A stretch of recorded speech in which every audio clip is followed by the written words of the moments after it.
like I said, went from struggling to raise my first deal and coming $500,000 short on my first raise to raising $100 million from hundreds of investors, buying hundreds of millions of dollars of deals. And I feel like I'm just getting started. A lot of my day is spent finding people that are very good at what they do and making them realize that to take it to the next level, they have to learn about marketing.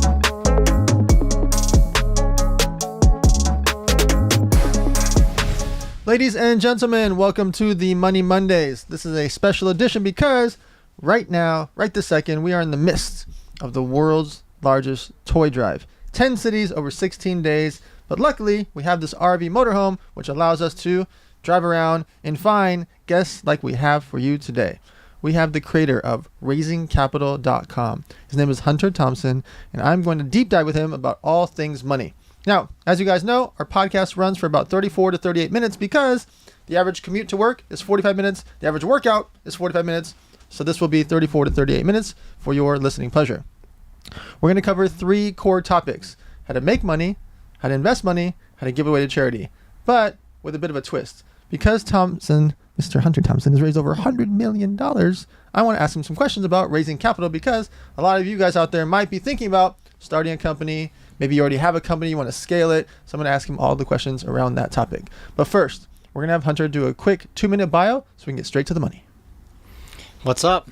Honored to be here, first of all. Yeah, so name is Hunter Thompson. Have a background as being a slacker in college and not taking life too seriously. But getting into the world of business and entrepreneurship, I fell in love with it. And like I said, went from struggling to raise my first deal and coming $500,000 short on my first raise to raising $100 million from hundreds of investors, buying hundreds of millions of dollars of deals. And I feel like I'm just getting started. So stoked to talk about it. Awesome. Okay. So someone out there listening is considering raising capital. Is there a time that's too early? Like when they have the idea phase, is it too early? When they have the business plan, is that when they should do it? Should they already have a little bit of sales, 10 grand, 50 grand, 100 grand sales? When is too early? I mean, I think when people think about raising money, I think what comes to their mind is like having a really good pitch or like not taking no for an answer or something like that. And like the reality is the question about like when you should start, I'm thinking like when you should start generating leads to have those conversations. Because even if you know exactly what to say, it's like, who are you going to say it to? Right. Maybe your friends and family, but then how far can that really get you? And even if you are from a family that's rich, even those families raise money, obviously. Sure. So like billionaires raise money all the time. So like there's no time that's too early to start digging the well. Meaning, how can I generate leads? How can I connect with people? How can I warm people up? Even if you don't have a deal yet, now you should be doing that. You said a really good point. Just this month, Kris Jenner and Khloe Kardashian raised $4.5 million to do popcorn. Khloe decided she could do popcorn, and so they raised $4.5 million from investors. Now, as you guys can imagine, Kris Jenner and Khloe Kardashian are very rich, and they have infinite capital, and they make millions and millions and millions and millions of dollars per month. Why, this is my question, why does someone with that much money, that much reach, that much social media power still want to raise capital from strategic investors? Yeah, man. I mean, it's ultimately come down to leverage, right? So most people think of leverage, think of debt, borrowing money and stuff like that. But there's other mechanisms to think about leverage, like what's a higher leverage activity? How can I leverage my business? How can I pursue high leverage things? And so for them, they've got money working for them, but they also want to bring in other money to grow something where they're going to profit on someone else's capital. And now that's what all capitalists do, including the investors themselves, is they want to rely on their brand, their reach to scale this business that, I mean, does anyone think that she's the best popcorn producer out there? Probably not, but she's got a huge audience. For sure. So I don't know the details of that deal, but I imagine there's someone that's really good at popcorn that reached out to her that said, yo, let's do this thing together. Right. You go on social media. No one knows us, but we're good at popcorn. You're good at attention. Mm-hmm. That's the art and science of raising capital. Let's do this partnership together. Same thing with Connor, right? Same thing with The Rock. Like, it's not The Rock in kitchen cooking up that tequila, but now they got $1 billion valuation. That's why. Right. Yeah, Logan Paul and Prime, Jake with W, all these brands. The numbers on Jake Paul's W brand, I think it's like 55 million or 60 million or something the first year. Like people are only figuring it out, man. Like Logan's Prime is the fastest growing beverage in history. Like people don't realize the sheer magnitude of these influencer brands. Yeah, Connor got like $650 million for that deal. Anyways. Okay. So someone out there is listening. They got their business plan. They got their financials prepared. I do what's called, and I recommend calling, setting up shop. You need a couple core things before you raise capital. Because what if you come to someone like Hunter Thompson or myself and say, I want to raise $1 million. And we actually like your idea. But you don't have a business plan. You don't have financials. You don't have the investor documents. What if we say yes? And you don't have investor documents. They don't have their corporation. They don't have their bank account. Like, you literally can't even take money from us. And I've seen it happen so many times where people pitch me asking me for 100K or 250K or 50K or a $1 billion, and they don't even have a bank account. They don't have a corporation. And they literally don't have investor documents, so that I might like your idea. You're like, oh, I'm going to sell Money Mondays pillows. Well, that's a great idea. Can you send me the investor documents? They're like, well, I don't have those yet. When you don't have the setting up shop, when you don't have everything ready for us on a silver platter, you lose momentum, right? You lose excitement. People invest what I call momentum investing is, we get excited, we see the thing, Money Mondays pillows, that sounds super cool. We want to give you 100K. Hunter wants to match me and give me you 100K also. We want to put in $200,000, and you don't have anything set up. So now when you come back to us 3 weeks from now, like, hey, my lawyer's got the investor documents, and then Hunter and I got to review it, and that takes a week or two. All of a sudden, we're months into it compared to if when you present it to us, you're like, oh yeah, I got my investor documents. I'm going to forward you my business plan. My accountant made my financials for me.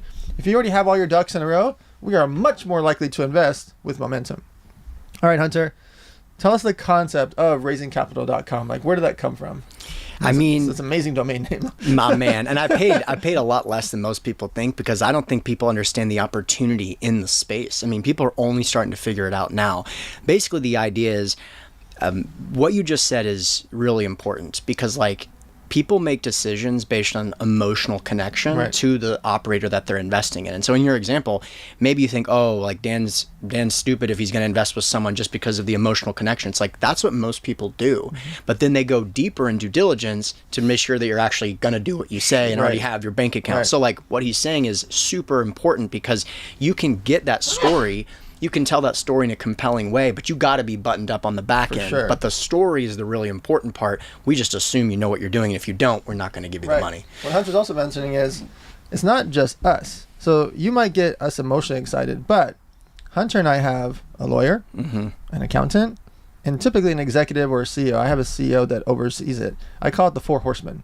I have a CEO, I have an advisor, I have a lawyer, and an accountant.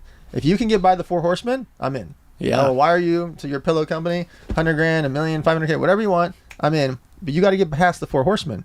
So a lot of times people are like, oh yeah, I know this really rich guy, Hunter, raisingcapital.com. He's going to love my deal. You pitch him and Hunter says yes, but Hunter has his version of the 4 horsemen that are going to look at the paperwork, the documents, and you to vet the deal.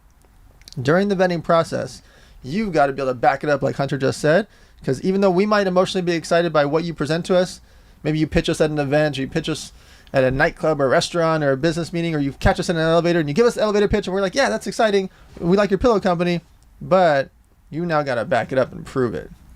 Yeah. So, I mean, there's 2 sides of the equation. One, the people that just, they think their story is amazing. And they think that they're going to present this deal and we're going to be super high buy-in and do it.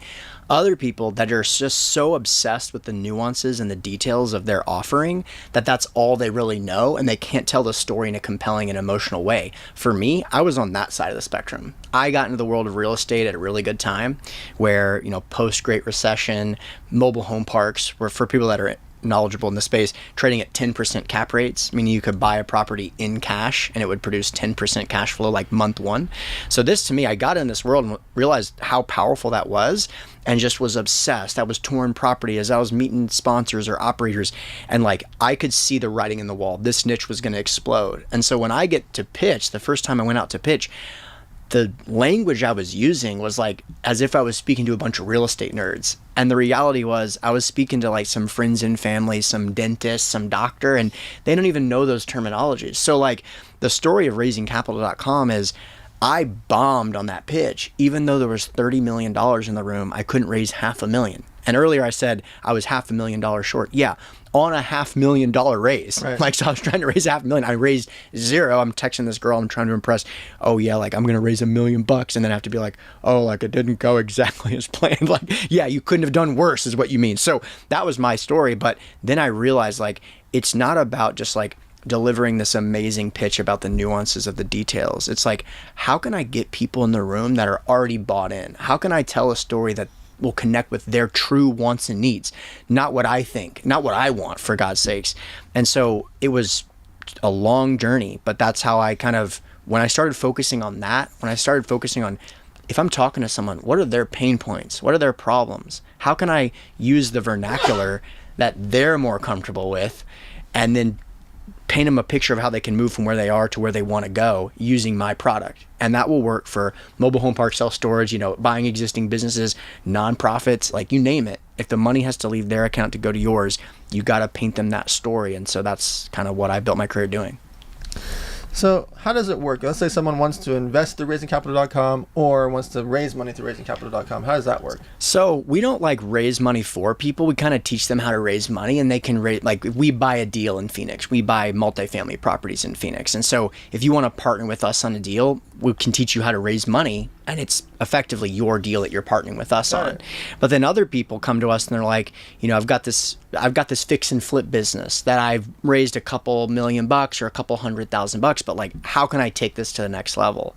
And so usually that next level is us teaching them how to do things like basically marketing, right? Attracting leads, nurturing leads, building a brand, attracting attention, because you mentioned the example of the kind of Kardashian story.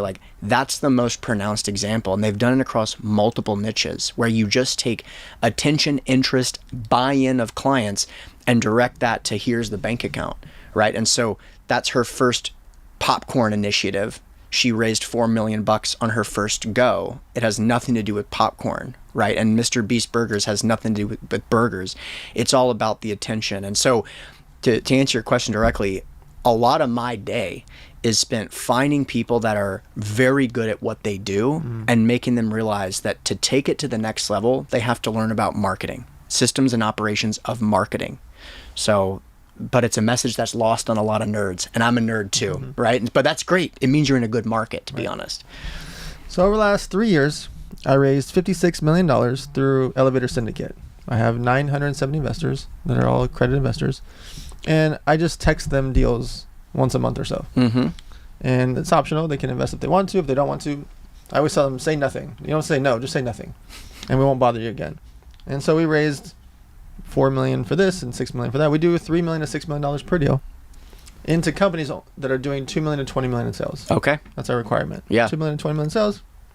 It's mostly been food and beverage brands and consumer products. So we raise money for Rise Coffee, BLK Water, Everbowl, Cars and Coffee, Icon Meals, Creatures of Habit, and all in the same ballpark range. But what's interesting is a lot of these investors can throw in $25K, $50K, $100K. They don't have to put in $1 million. They can put in $50K, $100K. Our average check size is around $100K. And then sometimes someone will put in $250K or $500K, etc. But for the most part, it's a lot of $100Ks. But however, at a 970, I only need 30 to 50 of them, right? I need 3 to 5% to jump in, so 30 to 50 of them. To put in a 100K average, that gets me to my $3 million to $6 million range. And then what I do is called hand-to-hand combat. Once I raise the majority of it, so let's say I'm raising $4 million and I'm at 3.2 million, then I'll text Hunter hey Hunter, I got 3.2 million of my 4. Do you want to jump in? Hey Ed Milet, hey Andy, hey John, Jennifer, whatever. I text them and say I've got 3.2 million out of my 4, and that's called momentum investing. They feel much more comfortable because they don't want to be the first check, and they know that I've now got, let's call it 27 people to put in the 3.2. Now they're in, they're excited. It's been very effective because for the investors, it allows them to get into deals. Syndicate, what a syndicate is, guys. Syndication is, you could do it for real estate, like Hunter's talking about. You could raise $10 million to buy a $30 million property, for example. You could raise $10 million through Hunter's crew. They go buy an apartment building, for example, or storage units, whatever. That's a syndication. What I'm talking about is a syndication for private equity, for a beverage company, a food brand. You could do it for clothing, you can do it for a cell phone company, whatever you're thinking about. And syndications allow you to get a group together. I use a company called AngelList. AngelList does all the back end for me, paperwork wise, lawyers wise. They deal with all of that part of it, because raising capital can be expensive. You got to make sure that you utilize a good platform, whether it's raisingcapital.com, whether you're doing it for real estate or for your business. Make sure that you have a lawyer involved, an accountant involved, or a platform that you believe in and trust in that has a reputation like an angel list, like raisingcapital.com. It's very important because you want to make sure that your paperwork is done correctly to avoid any legal headaches later. Just because someone's ready to give you 100K, you want to make sure that you can receive it properly, and then you're going to give them what's called updates, quarterly updates preferably, and you're actually going to follow through and send them their paperwork along the way, and hopefully distribution and hopefully an exit one day.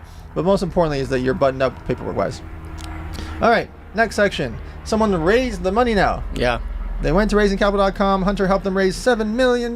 They got the money.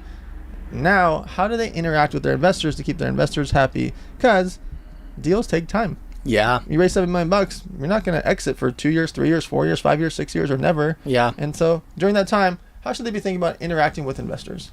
So, a couple things. One thing, like Alex Hormozi's done some excellent stuff, but one thing that he's done a really great job on that I don't think enough people have put enough thought into is the concept of time to value.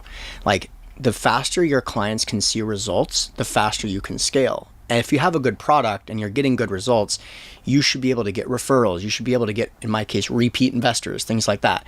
But what you're talking about is that it's difficult to create those short, quick wins in the game of investing. Because if someone gives you 100K, like in our deal that we're about to close, they give us 100K, and maybe for the first couple of years they get like $4,000, $5,000. It's a low risk real estate deal, right? And then in year 5, they can kind of see if they double their money, which is kind of our target, right? Not our projections, not our promise, but that's our target, right? So think about it. An investor to some degree doesn't really know if we can pull it off until 5 years. So we don't want to wait 5 years to like remonetize that client. The velocity of your client's money coming into your business is imperative. So what we try to do is shorten the time to value. We can't do it by selling the deal faster, because in my niche that doesn't make sense. But like, what else can you do? Okay, well, I can call them the moment that they wire, right? I can say, congratulations, welcome to the deal, just got your wire. Like, that's an experience. I can send them a gift. I can, if we project to send the first cash flow check in 3 months, which is standard, we can give enough buffer so that we think we can actually send the first cash flow check in 30 days, but we project 3 months. Right. So then that first check comes in. It's not a ton of money, but they're like, damn, right, I was expecting this to be months. So we bake stuff like that into our deals. And, you know, another thing is the first couple of years are when the emotions are highest and that skepticism is highest. So like, we really want to be conservative in that first couple months. So that first month we're beating projections. Second month we're beating projections. That's when the referrals start coming in. So like, as I'm saying this, like, maybe it doesn't apply necessarily to your business, but what can you do to be conservative so that you do over deliver, especially early on, in experience, in calling them and sending them a gift and sending them a Christmas card, and, you know, doing things like issuing distributions faster than you thought. Now, the caveat to this is that when you start to do this stuff, you'll see that the numbers change. If you're creating buffer, the returns are going to be lower, right? So now it's a balancing act. You don't want to make it so low you can't raise the money, but trust me, if you do the hard work on the front end of selling a deal where the returns are slightly down, that investor is going to be grateful in month 2, in month 3, in month 4, and then all of a sudden that dentist you got that's making $500,000 a year, his 10 dentist friends start coming in, and that's how your business scales in the 5-year period. Otherwise, you've been having to wait. So hopefully that makes sense and is applicable to other businesses as well. Under promise, over deliver. In short, 100%. But like, think about it, whatever your niche is, if you're watching this out there, think about what way you can shorten time to value for your business. Like the quintessential example, even if that thing isn't something you can do infinitely, even if it's just something that only works for the short term, like an example that Alex uses is, you know, when people come into gym launch, they would maybe put them on a crash diet initially to just show them, if you do this, it will work. That doesn't mean you're going to lose 60 pounds over the next 2 years, but like, if we can get you down 5, now I've got your attention, I've got your buy-in, and maybe that's not infinitely scalable, but like, at least I've got that quick win. And so think about it. Whoever meditates on this the most, whoever spends their shower time thinking about this concept more, will win, because it's a difficult nut to crack and no one is spending the time doing it. Because it's all about the customer, not about them. So in the real estate space, this is super important, guys. When you find a deal, you're going to be able to, as he mentioned earlier, leverage. Let's say you find a property that's $10 million. You don't have to raise the entire $10 million. You could raise $2 million or $3 million or $4 million, and you can use debt to with a bank or someone, a private lender. But typically, if you're out there thinking about raising money for real estate, you're not going to want to just do one deal. Unless it's some huge apartment complex, which is hard to get to that point. A lot of times you're going to be doing a smaller deal. It's 2 million, 4 million, 6 million, 10 million, 20 million, etc. There's not that many marquee deals outside of apartment complexes and huge commercial properties that are going to be tens of millions of dollars. And from a risk factor and from a time factor, a lot of times people don't want to just invest in one deal. I'd rather give Hunter 100K, 100K, 100K, 100K, 100K in 5 different deals than 500K into one commercial building. I would. I'd rather have 100K of his apartment complex, 100K of the storage units, 100K of the trailer park he's buying, an RV motorhome park. I'd like to split it up because as an investor, I like to have multiple bets, and I'm still deploying the same 500,000 in the example. And so when you're considering getting into the real estate market, if you're thinking about raising capital in that fashion, just think about not necessarily going for the whale, going for the, oh my God, I need the holy grail, I'm going to go buy like a 200 unit complex right out the gate. Buy a fourplex. Get a 16 unit, a 32 unit, but get like 2 of them, then 3 of them, then 4 of them, then 5 of them. And when you do that, your credibility goes up and up and up. If you told me that you had 16 units, I would want to invest with you way more than you said you had one apartment complex. I would. Because it's rinse and repeat. I believe in you now. Yeah, I believe you could sure. do 6 different deals rather than one deal. Yeah. To me, as an investor, I would feel more comfortable. The whole reason why on the private equity side I raise money for companies doing 2 million to 20 million, it's not that I don't like a startup company or I don't believe in someone that's just getting going or just did their first million sales. It's that if you're already doing 9 million sales, well, going from 9 million to 20 million is not hard. Going from 0 to 1 million, super hard. Like super hard. Very rare. Going from 9 million to 20 million, that's just gassing on the fire. It's fixing your systems, fixing your processes, adding more leads and ads, hiring more sales team. Like, if you got to 9 million, there's literally I can blink my eye and get you to 20. Literally. But going from 0 to 1 million, I can't say that easy. 0 to 1 million is really hard. And so going out there and buying your first duplex and fourplex and 16 units and things like that, practice and getting through the paperwork and dealing with banks and building relationships, instead of just skipping to what people see online, like, oh, I want to be like Grant and go buy a bazillion-dollar complex. No, you don't. You don't. Go look at duplexes, fourplexes, and 16 units before you decide to go for the, try to take down the whale. Anyways. Okay. Someone raised $7 million, and they did scale their business. They went from 9 million to 20 million like we were just talked about. Yeah. Boom, things are going great, but now they need more money. Sometimes that's confusing to people. They go see these huge companies like, why does Fanatics need to raise hundreds of millions of dollars? Why does this company need to raise tens of millions of dollars? Why is Uber and Airbnb and all these big brands that are doing billions in revenue raising more money? Well, scale is expensive and cash flow is hard. Let me give you a quick example. I had my energy drink back in the days. We were in 55,000 retail stores. And I was in Costco. And I was really excited for Costco. But their order, the first one, was only for a couple stores, which is still 6 figures because their stores are big and they buy it by the truckload. Their next order was $2.2 million. That means I need to come up with $1 million. So let me give you guys a real example. Let's say they ordered $2.2 million on January 1st. That order is for March 1st or April 1st delivery. It's always going to be 90 to 120 days out. I still have to pay $1 million-ish out of the $2.2 million to make the drinks and another $50K to $100K in shipping and storage to get the drinks delivered there. It goes there March 1st or April 1st. Let's just say March 1st to make it even easier. It gets there, and now they have net 30 or net 60 terms to pay me. And so now, let's say I get there March 1st. They don't actually have to pay me till May 1st. But wait, there's more. What if my drinks do well and I sell through at like an 18% rate? And they're like, oh, we're going to give you a nationwide order. We're going to expand to a $7 million order. Sounds cool, right, Hunter? Except they haven't paid me for the first one. So now I'm not due payment till May 1st, right? 5 months from the order was January 1st. So I've been out this $1 million for 5 months. I've been spending money on marketing to help it sell well there, another 6 figures. I spent $50K to $100K on the trucking, all my staff, the travel, people setting up the displays and merchandising in all the stores. May 1st isn't even here yet. Now they want $7 million. That means I need to come up with $3 million more capital to manufacture for the $7 million order. What am I going to tell Costco? No. If I say no, they're going to be like, okay, well, we'll just buy Monster or Rockstar. Forget you. This is a real life example, by the way. I went through this. And so if you have a brand or a business and it's going well, you need more money for cash flow. because you were going to go through this real life. You have a clothing brand, a product brand, a food brand, a beverage brand, whatever. That's a physical product. Your cash flow will be very, very tight because you're always going to get paid on net 30, net 60, or God forbid, net 90 terms. Whew. And that is very hard, especially if you do well. So, Hunter, the person that raised $7 million, took their business from $9 million to $20 million, how do they go back to their old investors, or should they be looking for new investors for their second round, for their Series B round? Yeah, good question. I'll tell a quick story. So I was an investor in a company called Thrive Market. I turned them down. I shouldn't have. Damn. I was supposed to put in $25K in the very, very first round. Well, yeah, that would have been really good. What's $1 billion exit? Whatever. Go ahead. Yeah, exactly.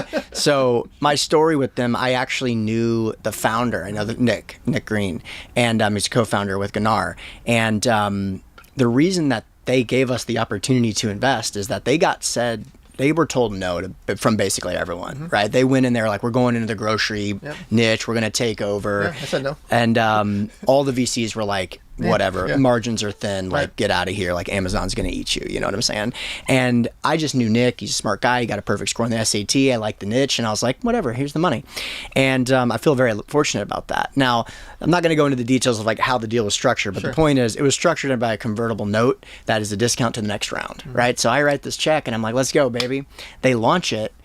This is my first time investing in a startup. You're going to start laughing where this is going. As soon as I send the check, they had this like soft launch and start taking off like a wildfire. But my round hasn't been established yet. So like they're ripping in revenue and I'm like, like they're going to have to be the next like GoPro for me to make any money. Now, they ended up doing very well. But the point is, they ended up doing a very large Series A, one of the most largest in California, and then a very large Series B. Yep.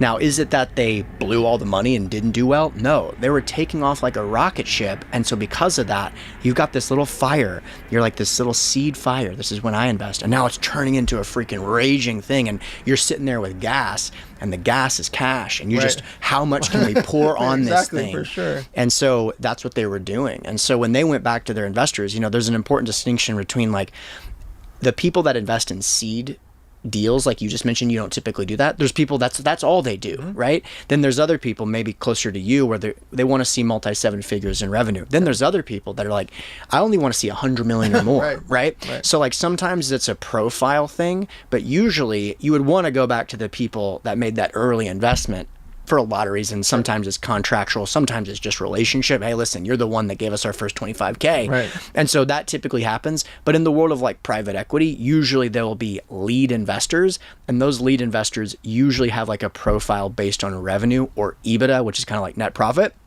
And so that's the story of Thrive Market. And now they're on a tear. I mean, I wouldn't be surprised if they IPO'd eventually, at a multi-billion-dollar valuation. They did a really good job, but the margins are thin. Sure. So it's not like they didn't do well. They can turn it off at any time, but that's kind of like the story of any business. When you're trying to offset taxes, when you're trying to buy employees, you're trying to hire and onboard for the next year's growth. Now, sometimes what can happen is you implement an aggressive strategy like that and that growth doesn't happen. So you're going up, and you bring a bunch of people on, take a bunch of software risk, and then that growth stops.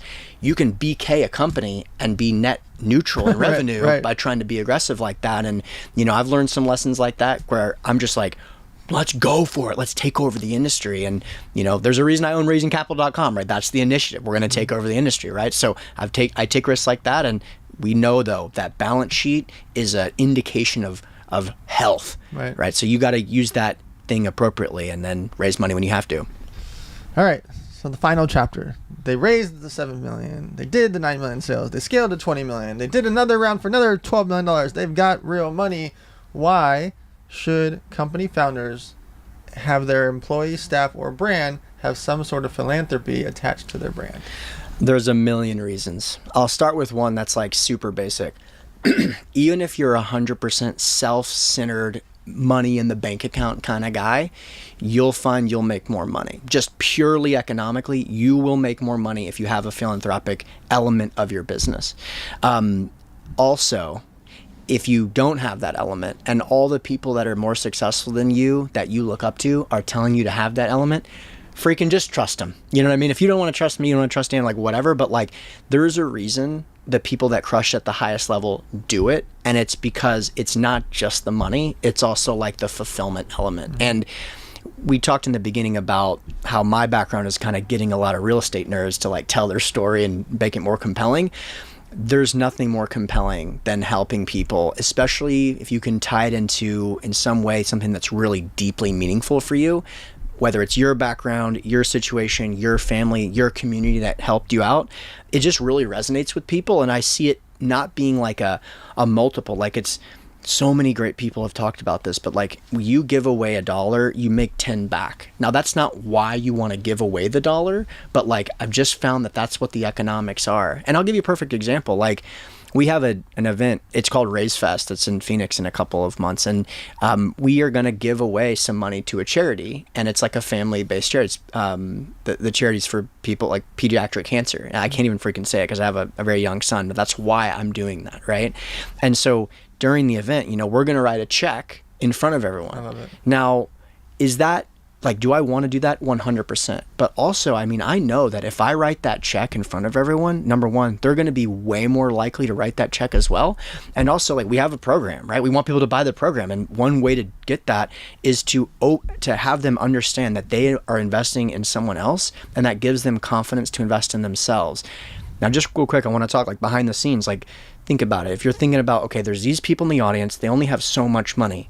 Are they going to run out of money on the charity thing? They're not going to want to. It's the opposite. It's like they're making that commitment. Like, I want to do this for someone else. That's way more powerful to most people than even doing it for themselves. So that's my view on the whole charity thing. Like, I view it as both a fulfillment thing, but you know, from a business standpoint, I've just seen it work miracles. And so, you know, I know it's a big part of your business, and you're a business guy as well, but I'm sure you kind of feel similar to what I just outlined. Yeah.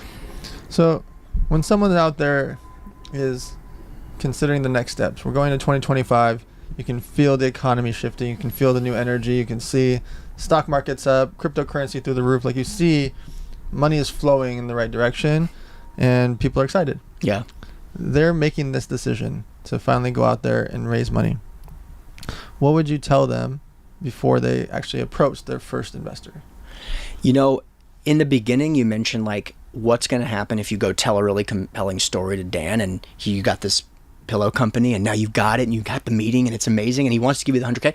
To me, that sounds like someone that didn't have good mentors, you know, because a good mentor would never let that meeting happen without you being prepared. So like, from my perspective, now is a great time to lean into the mentor side of things. And there's a whole world of like how to get good mentors and how to get them to give you your time and all that stuff. But at the end of the day, it's like, if you can show someone that you've got insane momentum and that you're going to accomplish amazing things with or without them, right, that's when your mentors will show up. The moment that you're DMing Dan, being like, hey, my pillow company, can I get 10 minutes of your time? I'll take you out to coffee. Bro, Dan doesn't need coffee. Like, I don't need coffee. Like, we are thirsty for killers and momentum. And like, that's our freaking, what's the opposite of kryptonite? Like, that's what we want to see in our DMs. Like, this kid or this guy, this girl, they're freaking racing their motorcycle as fast as they can. They're going 150. And I bet if I just give them this little secret sauce, they're going to be able to go 180. Because in the back of our mind, like, we're competitive people. I want to compete over when that person writes a book. I want to be asked to do the forward. Right. You know what I'm saying? And so like, you inspire that by creating your own momentum. I'm crushing it. And I listened to all your shows and I picked up on these nuances about it. When you have good mentors, you're getting buttoned up and they're going to help you with all the nuances, like legal documents, pitch deck, how to talk to investors. That'll just be part of that journey. So that's my goal, man. And don't start too late. You can never start too soon. Where can people find you? Check out everything about you and your world. Raisingcapital.com is the company. Raisefest.com is the conference. If you want to check out my book, raisingcapitalforrealestate.com. That's great. And on your personal social? Yeah, Hunter L. Thompson _IG, and then the Hunter Thompson King of Capital on YouTube, awesome, which is brand new. So go over there. All right, guys. So it's really important, as you know, for you to talk with your friends, family, and followers about money. We all grew up thinking it's rude to talk about money. And I think, and I'm sure Hunter thinks the same thing, that it's rude and almost ridiculous to not talk about it. It's reality. You have bills, you have debt, you have credit cards, you have insurance, you have car payments, you have mortgages, and so many things that go on that are all financially related that you need to know about. And we grew up thinking that's rude to ask about rent, or should I lease, or should I buy, or how much should I ask for in salary, or what is a normal salary, and what are benefits. Like, we need to talk about these things. So that's why the podcast has been doing so well, is because you guys are out there sharing, you're commenting, you're subscribing, you're forwarding the clips to your friends. It's really important to have these discussions with the people around you consistently. Money is going to be around forever, and during that time, you do not want your friend, your employee, your daughter, like the people in your circle to have these situations or mistakes that happen because you just didn't tell them, oh, don't get that credit card that's a 29% APR. Or if you are going to get it, make sure you're making your payments, don't rack up debt. Oh, that college you're going to is $46,000 a year for 4 years. How are you going to plan to pay for that? Like, have real discussions to prevent people from having these problems rather than trying to talk to them about it later. So check us out at themoneymondays.com. We will be with you every single Monday. We have not missed it for well over 100 episodes in a row now. I'm super excited to keep going with you guys on this mission. But commenting, subscribing, following, check out everything that Hunter just mentioned of all his different domains. Check out his social. We will see you guys next Monday.